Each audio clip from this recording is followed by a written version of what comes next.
Begitu kata cinta diucapkan, dia berubah lagi kristalnya menjadi baik. Begitu.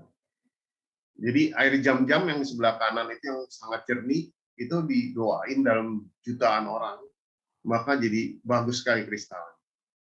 Jadi di sini membuktikan bahwa pesan dari kekuatan suara itu bisa masuk melalui air.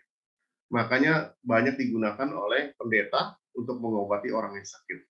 Ya, air didoakan, dikasih minumkan, kemudian menjadi sembuh. Karena kristal ini membaik, karena tubuh kita 70% air. Nah, air kita kalau terganggu, maka tubuh kita otomatis menjadi gangguan yang sangat kuat. Oke, lanjut.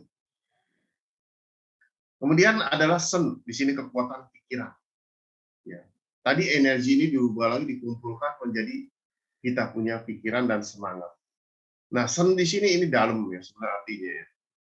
Banyak sekali gangguan psikologi karena sennya ini terganggu, terutama skizofrenia, ya terus gangguan bipolar, ini semua tergantung di sini. Jadi banyak sekali petunjuk kalau kita bisa lihat, kalau kita bisa menenangkan di sini, maka otomatis dia akan kembali normal. Nah, beberapa herbal bisa membantu melancarkan energi gangguan di cakra jantung. Sen ini ada di sini, di cakra jantung. Ya. Jadi kalau kita lihat dari lidah, kita bisa lihat kemacetan di mana sehingga mengganggu dia punya sen. Kalau itu bisa kita jalankan energi itu, maka dia akan kembali normal. Jadi pelajaran ini banyak kemarin dibahas di TV juga mengenai skizofrenia ya, dalam teknik tradisional Chinese medicine, bagaimana mengatasinya. Nah ini yang dibahas mengenai di sini. Ya. Sen ini mempengaruhi pikiran kita. Jadi susah tidur adalah juga gangguannya di sini. Ya. Beberapa herbal bisa membantu. Nah termasuk juga yang fermentasi itu bisa membantu menjadi tidur lebih nyenyak. Ya. Seperti produk-produk dari Dr. Edi yang bisa membantu supaya pikiran kita melancarkan energi, darah kita lancar karena minum itu menjadi hangat tubuh kita dan tidur bisa jauh lebih nyenyak. Oke, lanjut.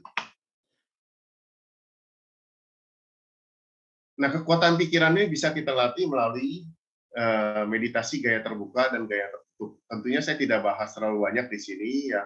Cuma saya jelasin sedikit, gaya terbuka itu adalah satu latihan di mana kita memvisualisasi. Jadi saya membayangkan bahwa saya sedang jalan di taman yang indah dan melihat bunga-bunga. Jadi saya mengekspresikan seperti saya benar-benar ada di sana. Ini latihan dalam meditasi terbuka. Ada lagi latihan meditasi tertutup, yaitu kita kembali ke dalam tubuh kita, kita merasakan perjalanan energi di dalam tubuh kita.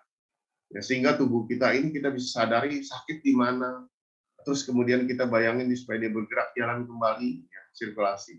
Dan ini bisa kita lakukan masuk ke dalam diri kita. Dan keduanya ini masing-masing punya kelebihan dan kekurangan. Ya, kelebihannya adalah pada saat latihan meditasi terbuka kita clairvoyance, kita bisa melihat jarak jauh. Ya. Tapi dia tidak bisa melihat ke dalam kondisi diri dia sendiri kalau sakit. Ya. Tapi kalau meditasi tertutup, dia bisa melihat dalam diri sendiri. Yang sakit yang mana dia bisa perbaiki, tapi untuk melihat keluar jauh dia tidak bisa. Tapi kedua-duanya ini bisa kita latih ya supaya seimbang. Oke, lanjut. Yaitu dengan cara menggunakan kekuatan suara. Nah, ini Dokter Kuo hebatnya di sini. Ya, supaya seimbang, kita bisa latihan dengan kekuatan suara. Supaya otak kiri dan otak kanan kita seimbang. Ya, dikatakan di sini baca dengan ling yao chi chi chi jiu ling pa. Ini menggetarkan sel-sel di otak sebelah kiri kita. Sehingga sel-sel aktif. Kemudian kalau otak kanan kita baca ling yao chi chi chi jiu o o se. Ya, 0177792244. Tapi dibacanya dalam bahasa Mandarin ya, supaya dia punya intonasinya itu masuk sehingga menggetarkan sel di sana. Ya, kalau kita mau latihan, pasti akan terasa satu gremet-gremet di kepala sebelah kanan. Ya. Dan ini membantu, ada orang yang otak kiri habis, ada orang yang otak kanan habis. Makanya suami istri banyak yang ribut karena yang satu kiri habis, yang satu kanan habis. Istilahnya gitu. Jadi otak kirinya lebih kuat, yang satu otak kanannya lebih kuat. Akhirnya terjadi konflik ya di dalam rumah tangga. Dan ini bisa terjadi ya. Maka dari itu kita harus latih supaya jangan terlalu kiri, jangan terlalu kanan. di tengah-tengah aja, seimbang. Oke, lanjut. Nah, ini beberapa latihan dari pelatihan kita di Sekolah Nalanda ya. Oke, lanjut. Ya, terus nah, di otak kita adalah mengandung spektrum. Ini Dokter Edi, bidangnya Dokter Edi, Dokter Edi ya, ini spektrum. Ternyata otak kita memancarkan jumlah energi yang besar sekali. Ya, kalau diukur pakai voltase ya kelihatan. Lanjut. Nah, yang uniknya di kita sini ada sinapsis. Ya. Jadi otak kita kalau kita latihan, chi kita makin kuat, dia akan menyentuh, saling menyentuh ujung-ujungnya kayak jari-jari tangan itu. Ya. Begitu menyentuh, dia akan membaca memori yang di dalam. Ini yang menarik. Makanya orang latihan meditasi kadang-kadang bisa melihat kehidupan masa lampau. Sebenarnya di dalam otak kita sudah ada memori yang di masa lampau kehidupan dulu. Gitu. Begitu dia bertemu, maka dia bisa melihat lagi. Waktu dia kelahiran sebelumnya, dia bisa tahu, oh dulu saya siapa sebenarnya. Ya, ternyata memori ini ada tercatat di dalam dulu. Ya. Dan ini membuktikan teori-teori dengan hipnosis sekarang, ya sehingga dia masuk ke dalam ketenangan, maka sinapsisnya dia bisa saling menyentuh lagi, connect, ya, membaca data-data yang lama. Oke, lanjut. Nah, di dalam tubuh kita ada otak kiri dan otak kanan. Di dalam bahasa Mandarin, otak kiri disebut Sen, yang otak kanan Yen Sen. Gitu. Otak kiri tidak bisa saling intervensi dengan otak kanan. Otak kiri ada hanya mengendalikan kalau tangan saya mau bergerak sekarang kemana, ini otak kiri. Ya, kontrolnya. Tapi kalau otak kanan, pada saat saya tidur, otak kanan itu mengambil alih semua pergerakan otak kiri, yaitu mengendalikan semua organ-organ, yaitu syarat-syarat otonom di dalam tubuh kita. Jantung bergerak sendiri, yang dibawa kendali otak kanan semua. Makanya kenapa kita harus tidur malam hari? Karena saat itu dia akan memperbaiki semua sel-sel yang rusak di tubuh kita. Nah, kalau orang yang bekerja malam, mesti bekerja malam, terus pagi baru tidur, ini dia kebalik. Tentunya pasti ada konsekuensinya, nanti gangguan penyakit. Ya. Karena di situ tidak ada perbaikan sel untuk organnya. Nah, pada malam hari, ada jam-jam tertentu untuk memperbaiki sel-sel di tubuh kita. Nah, banyak kejadian saat pandemi, ya jantung terlalu panas, gitu. Sedangkan ginjalnya dingin karena mereka rata-rata saking nggak kerja, malam tidurnya malam. Jadi api jantung terlalu besar, ya ginjalnya dingin. Fenomena ini terjadi kenapa? Karena di jam 11 sampai jam 1, si jantung itu harus panasnya kuat. Karena dia berguna, jantung adalah unsur api, dia berguna untuk menghangatkan ginjal. Pada saat kita tidur, maka apinya turun ke ginjal, ya memanaskan ginjal dianggap air. Karena dipanaskan, airnya akan menguap ke atas dan mendinginkan jantung kembali. Sehingga ginjalnya tidak dingin. Karena malam hari, yin masuk ke dingin. Ya. Sedangkan ginjal unsurnya disebut yin. Jadi yin ketemu yin, dia terlalu dingin.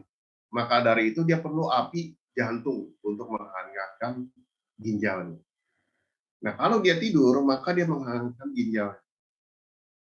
Ginjal adalah unsur air, karena dihangatkan, dia uapnya akan naik ke atas, mendinginkan jantungnya kembali. Sehingga jantungnya tidak akan panas. Nah, kalau dia nggak tidur, maka terjadi fenomena jantung panas, ginjal dingin. Ini yang terjadi akibatnya apa? Akhirnya dia insomnia. Nanti gangguan sakit kepala, susah tidur, ya. Mulai situ. Ginjalnya lemah. Ini terjadi banyak sekali saya ketemu di dalam praktek. Oke, lanjut.